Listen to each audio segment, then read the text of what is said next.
स्वागत है आप सबका आपके अपने YouTube channel we make genius में। आज मैं कक्षा 10वीं का जो 2021 में सामाजिक का पेपर होगा उसके लिए जो मोस्ट इम्पोर्टेंट क्वेश्चन है वो लेके आ गया हूँ। माध्यमिक परीक्षा मॉडल प्रश्न पत्र 2021 विषय सामाजिक विज्ञान।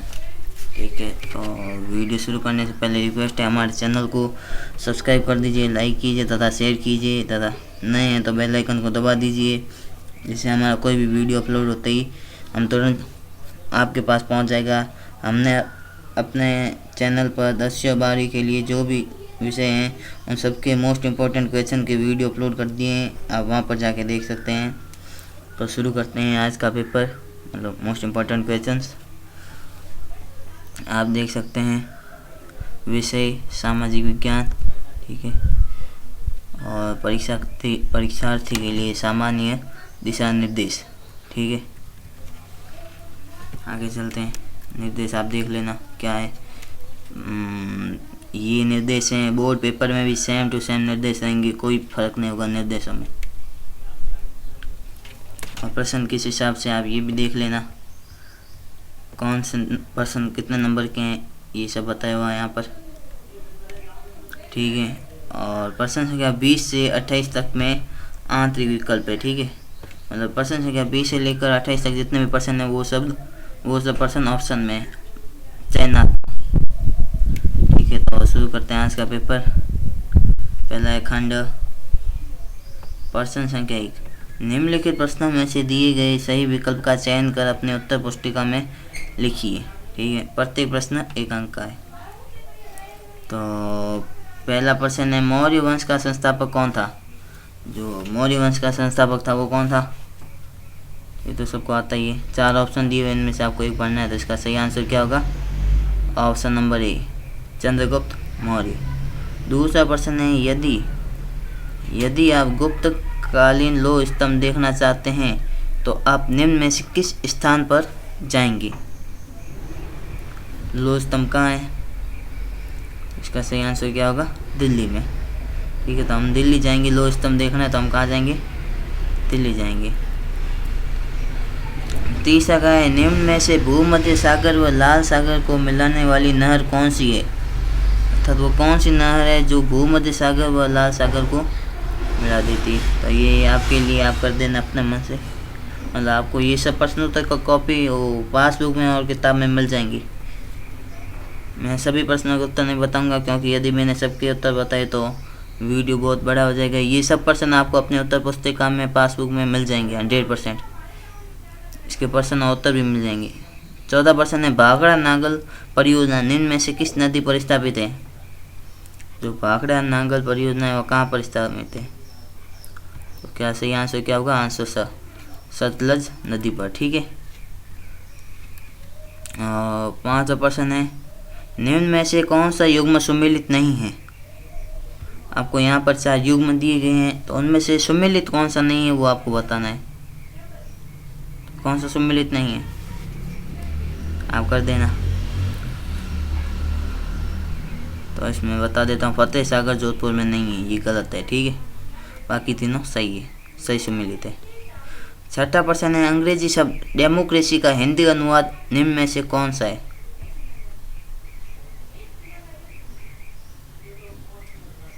लोकतंत्र, जनतंत्र या प्रजातंत्र या उपयुक्त सभी।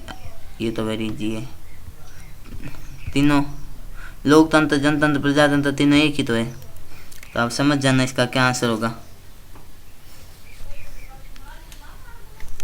7वां प्रश्न है, लोकतंत्र देशभक्ति की भावना को बढ़ाता है, यह कथन निम्न में से किस विद्वान का है? ये कथन है, लोकतंत्र देशभक्ति की भावना को बढ़ाता है, तो यह कथन किस विद्वान का है? ये विद्वान का आपको नाम बताना है। तो आपके सामने 4 ऑप्शन है, इनमें से 4 में से एक आपको पढ़ना है। ये आपने पढ़ा होगा, भर देना। ठीक है, एक बार देख लेना। आप वीडियो को रोककर भी प्रश्न ध्यानपूर्वक देख सकते हैं, और प्रश्नों को ध्यानपूर्वक पढ़िए, बाद में उत्तर दीजिए अभी भी, और पेपर में भी। यदि पेपर होता है आप ध्यानपूर्वक नहीं पढ़ते, गलत उत्तर कर देते हैं, तो ध्यानपूर्वक पढ़िए। ठीक है, 8वां प्रश्न है, मूल संविधान में लोकसभा की सदस्य संख्या कितनी निर्धारित है?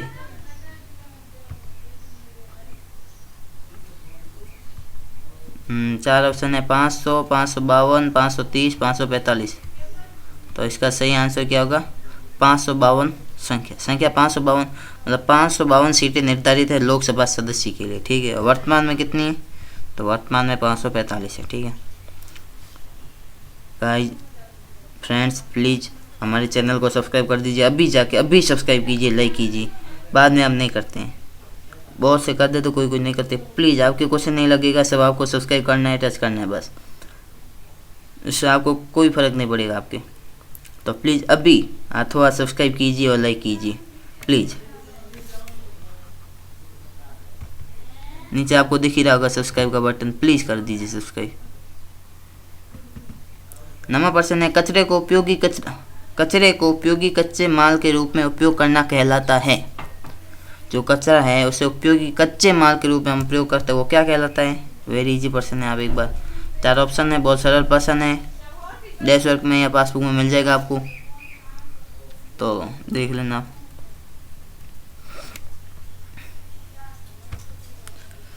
10वां प्रश्न क्या है? भारत में प्रथम पंचवर्षीय योजना की समय अवधि क्या है? जो भारत में प्रथम पंचवर्षीय योजना थी उसकी समय अवधि क्या है? तो 4 ऑप्शन है, सही आंसर क्या होगा बता देना आप, आपके लिए प्रश्न ये। ठीक है, वीडियो को रोक कर ध्यानपूर्वक देख लेना प्रश्न। अगले प्रश्न पर चलते हैं। निम्नलिखित प्रश्नों के उत्तर एक पंक्ति में दीजिए। जो प्रश्न आपको दिए हुए उनके उत्तर आपको एक पंक्ति में देना है। प्रत्येक प्रश्न के अंक बार एक एक है, मतलब प्रत्येक प्रश्न एक एक नंबर के हैं। तो दूसरा क्या है? वर्धन समाज का संस्थापक कौन था? वर्धन समाज का संस्थापक कौन था? तो कौन था बताइए? हर्षवर्धन के पिता का क्या नाम था? वही था। अब मैं नाम नहीं बताऊंगा, आपको पता ही है सबको, आप होशियार हैं एकदम सभी। तीसरा प्रश्न है, राज्यपाल किसकी इच्छा पर्यंत अपने पद पर रहता है? इच्छा पर्यंत या प्रसाद पर्यंत? नाम सुना होगा आपने। किसकी इच्छा पर्यंत रहता है? राष्ट्रपति की। ठीक है, मैंने कहा ना कोई प्रश्न मैं बता दूंगा, लेकिन सभी प्रश्न नहीं बताऊंगा क्योंकि पेपर बहुत बड़ा हो जाएगा।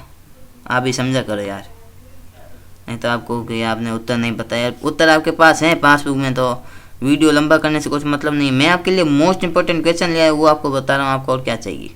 ठीक है, तो चौथा प्रश्न है, भारत में राज्यों की विधानसभा का प्रत्येक सदस्य कम से कम कितनी जनसंख्या का प्रतिनिधित्व करता है?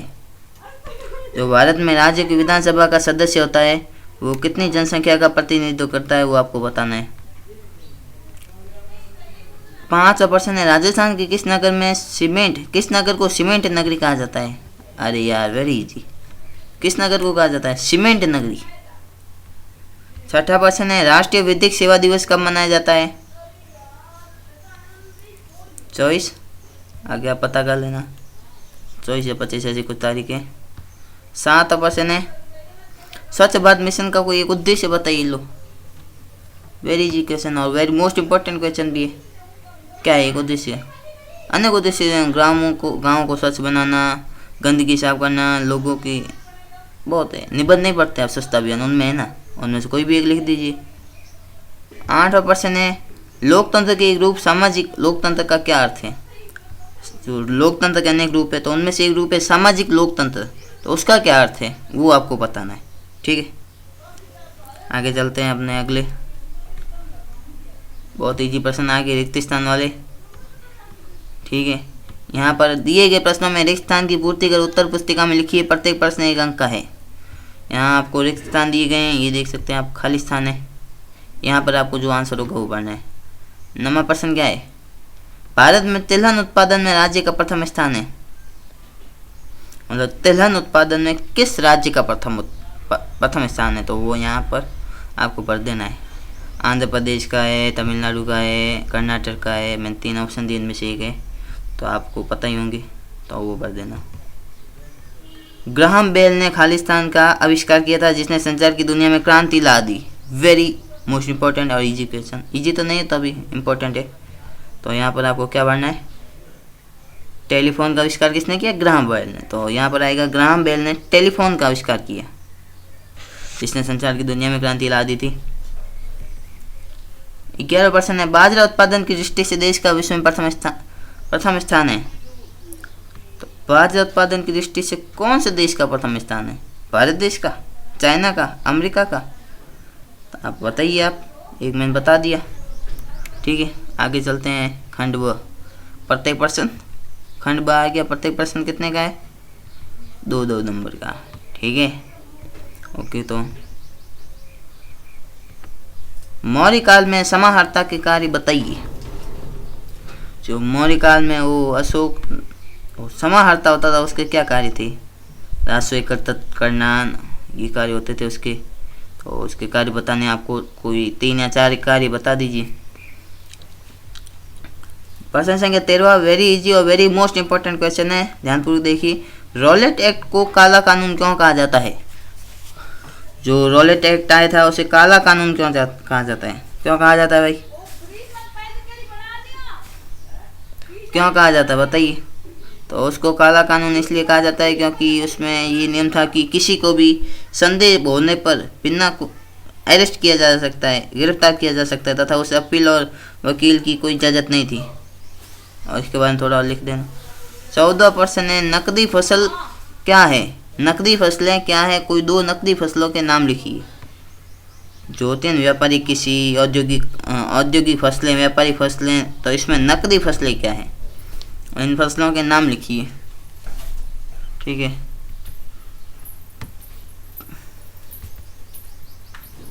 15 प्रश्न है, आपके विचार से सड़क दुर्घटनाओं को कम करने के लिए क्या प्रयास किए जाना चाहिए? इम्पोर्टेंट क्वेश्चन है और इजी भी है। आपको अपने विचार से लिखने हैं क्या प्रयास किए जाने चाहिए। कोई 4 लिख दीजिए। जैसे हेलमेट पहनना, वाहन की गति धीमे रखना, नशा करके वाहन न चलाना, सीट बेल्ट पहनना, ओवरटेकिंग न करना, अनेक हैं। ठीक है, तो 16वां प्रश्न है, भारत में आर्थिक नियोजन के कोई 2 उद्देश्य बताइए। जो आर्थिक नियोजन है तो उसके उद्देश्य क्या है? कोई 2 बताने आपको। और 17वां प्रश्न है, किसी शहर के औद्योगिक प्रदूषण को दूर करने के लिए आप क्या प्रयास करेंगे? जो उद्योग से प्रदूषण फैलता है उसे कम करने के या दूर करने के लिए आप जो प्रयास करेंगे वो कोई 2 कारण लिखने हैं। 18वां प्रश्न है, लोकतंत्र की सफलता हेतु आवश्यक कोई 2 परिस्थितियां लिखिए। लोकतंत्र की सफलता हेतु आवश्यक कोई 2 परिस्थितियां लिखिए। लोकतंत्र की सफलता हेतु क्या आवश्यक है? जनता का जागरूक होना और अन्य कारण है ना, तो उनमें से 2 लिख देना। एक मैंने बता दिया, एक और लिख देना आप। प्रश्न संख्या 19 से लोकसभा अध्यक्ष के 2 कार्य लिखिए। इंपॉर्टेंट क्वेश्चन है और इजी भी है लगभग, 6ठे पार्ट से। लोकसभा अध्यक्ष के क्या कार्य है? लोकसभा की अध्यक्षता करना और एक मैंने बता दिएगा कार्य, आप बताइए 2 कार्य। खंड स, प्रत्येक प्रश्न 4-4 नंबर का। ठीक है, प्रश्न संख्या 20 है, राष्ट्रीय जनसंख्या नीति 2000 की व्याख्या कीजिए। मतलब राष्ट्रीय जनसंख्या नीति 2000 क्या है, इसकी व्याख्या करनी है। और ये आता है। ठीक नहीं, अथवा में एक और प्रश्न है। अथवा में भारत में जनसंख्या वृद्धि के प्रमुख कारणों की व्याख्या कीजिए। भारत में जो जनसंख्या वृद्धि हो रही है तो उसके प्रमुख कारण है, 3-4 कारण है, तो उनके बारे में आपको व्याख्या करनी है। मतलब कारण बताने और उसका थोड़ा बहुत वर्णन करना है। अनेक कारण है, उनमें से प्रमुख अनेक कारण, उनमें से मुख्य 3-4 कारण है, वो लिख देना आप। प्रश्न संख्या 21, गरीबी निवारण के प्रमुख उपाय बताइए।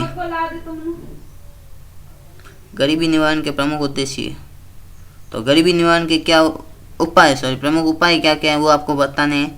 और ये आता है। ठीक नहीं, तो अथवा में एक और प्रश्न है। अथवा में बेरोजगारी के कोई 2 प्रकारों का संक्षिप्त वर्णन कीजिए। बेरोजगारी के दो प्रकार, जैसे चक्रीय बेरोजगारी, घर्षणात्मक बेरोजगारी और मौसमी बेरोजगारी, और एक और है अनेक बेरोजगारी, उनमें से दो प्रकार का संक्षिप्त में वर्णन करना है। ठीक है।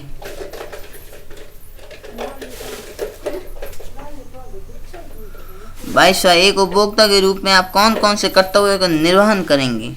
मतलब आप एक उपभोक्ता है तो उसके रूप में आप कौन कौन से कर्तव्यों का निर्वहन करेंगे, उन कर्तव्यों के बारे में बताना है। वस्तु का ध्यानपूर्वक क्रय करना और अनेक नियम है, वो नियम बता देना। इसके ये आता है 3 अथवा में एक और, सूचना के अधिकार अधिनियम 2005 के अंतर्गत आप किस प्रकार सूचना प्राप्त करेंगे। जो सूचना का अधिकार अधिनियम 2005 है तो वो नियम आपको पता ही होंगे, तो उसके अनुसार आप किस प्रकार सूचना प्राप्त करेंगे। जैसे सूचना के लिए एप्लीकेशन देना, वो सामने से रिटर्न हम देख सकते हैं, क्या देख सकते हैं, किस प्रकार सूचना देख सकते हैं, कब प्राप्त होगी, ये सब वर्णन करना है। ठीक है। प्रश्न संख्या 23वां है, भारत के राष्ट्रपति की वित्तीय शक्तियों का वर्णन कीजिए। जो वित्तीय शक्ति है राष्ट्रपति की, उसका वर्णन करना है। वेरी मोस्ट इंपॉर्टेंट क्वेश्चन है। और उससे भी ज़्यादा मोस्ट इंपॉर्टेंट क्वेश्चन ये है कि भारत के प्रधानमंत्री के 4 प्रमुख कार्यों का वर्णन कीजिए। ये दोनों मोस्ट इंपॉर्टेंट क्वेश्चन है।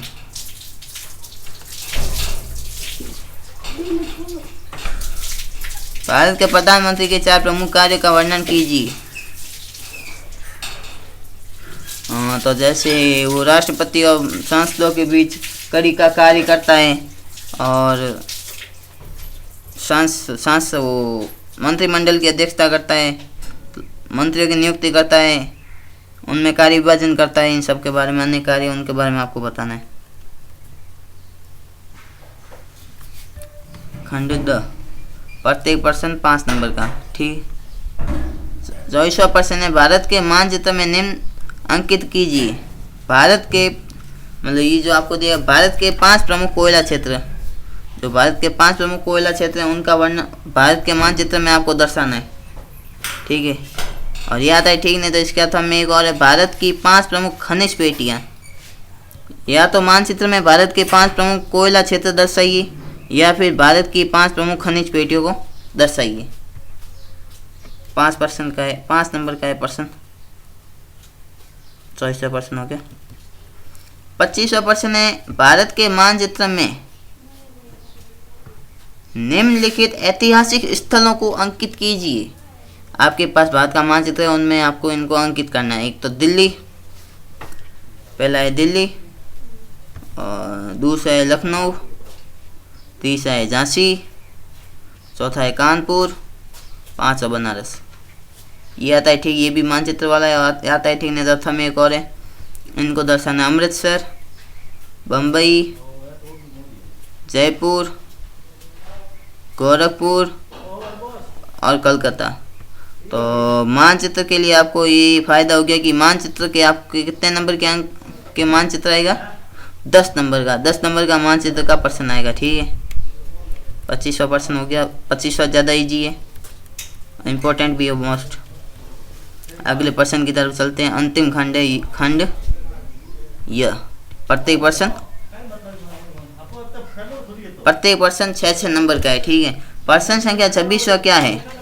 प्रश्न संख्या 26वां है, सल्तनत कालीन प्रशासन का विस्तार से वर्णन कीजिए। जो सल्तनत कालीन प्रशासन था तो उसका वर्णन करना है विस्तार से। इम्पोर्टेंट क्वेश्चन है। और इसके अथवा में ये नहीं आता है तो छत्रपति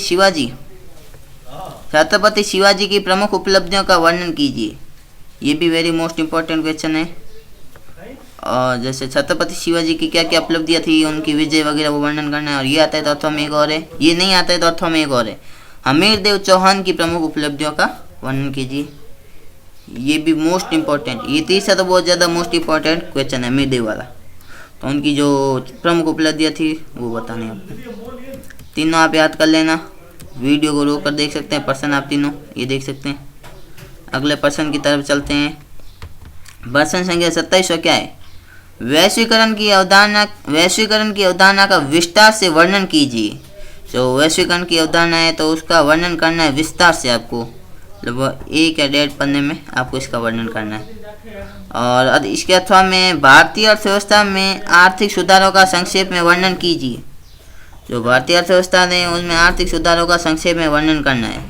और ये आता है ठीक, नहीं तो अथवा में एक और प्रश्न है। अथवा में स्वदेशी की अवधारणा का विस्तार से वर्णन कीजिए। ठीक है, स्वदेशी की अवधारणा का विस्तार से वर्णन कीजिए। और आज का अंतिम प्रश्न है 28वां प्रश्न। राज्यपाल के रूप में आप किन किन शक्तियों का इस्तेमाल करेंगे? तो आप यदि आप स्वयं को राष्ट्रपति राज्यपाल मानिए, उसके रूप में आप किन किन शक्तियों का प्रयोग करेंगे? अनेक शक्तियाँ हैं, कोई भी बता देना आप। इसका था मुख्यमंत्री के रूप में आप किन किन शक्तियों का प्रयोग करेंगे, वर्णन कीजिए। और ये आता है नहीं तो अथवा में एक और है, विधानसभा के अध्यक्ष के रूप में आप कौन कौन सी शक्तियों का उपयोग करेंगे? तो ये तीनों वेरी मोस्ट इंपॉर्टेंट क्वेश्चन है, तीनों तो आप कोई भी याद कर लेना। तीनों प्रश्न, राज्यपाल की शक्तियाँ, मुख्यमंत्री की शक्तियाँ और विधानसभा अध्यक्ष की शक्तियाँ, इनमें से एक तो 100% आएगा बोर्ड एग्जाम 2021 में। हाँ, आज का वीडियो यहीं समाप्त करते हैं, मिलेंगे अगले वीडियो के साथ। वीडियो ख़त्म करने से पहले रिक्वेस्ट है, आपको कहा हुआ है चैनल को सब्सक्राइब कर दीजिए, लाइक शेयर कर दीजिए, जिससे हमारा वीडियो अपलोड होते ही आप तक पहुंच जाएगा। जय हिंद, जय भारत, धन्यवाद।